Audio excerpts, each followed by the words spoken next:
Les prédicateurs qui viennent entourer nos enfants pour soi-disant leur apprendre la religion, la première chose qu'ils leur disent, c'est que les familles ne sont pas des musulmans qui ne sont pas des vrais musulmans et que de toute façon, si on leur parle, si on leur explique ce qu'on est en train de faire, ils vont être contre. Donc ils mettent déjà la famille dans le camp de l'ennemi et ils apprennent à nos enfants à mentir, à faire semblant, à essayer de détourner l'attention.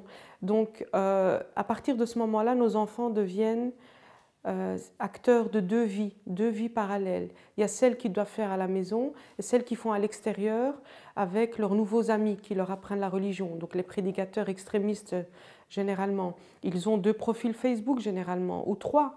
Un profil tout gentil où il n'y a pas de souci, et puis vous avez un autre profil où ils sont en contact généralement avec des gens qui sont déjà en Syrie, avec des gens qui sont en Belgique et qui sont en train de les endoctriner.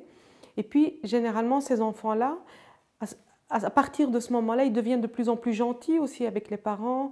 Il y a des mamans qui me racontent que leurs enfants, quand ils ont commencé à prier, etc., ils ont apporté le petit déjeuner au lit, ils ont aidé la maman dans la cuisine. Donc la maman, elle est bluffée, elle se dit « Waouh, mon fils est en train de changer en bien, donc je vais lui faire confiance, je vais le laisser tranquille ».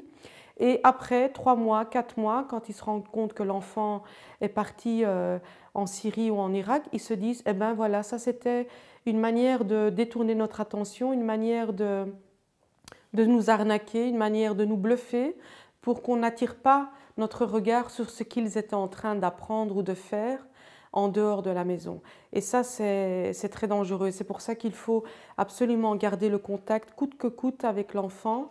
Et même si on n'est pas prêt d'entendre certains discours, il faut permettre aux jeunes de les tenir à la maison, de pouvoir en discuter pour essayer d'évaluer la menace.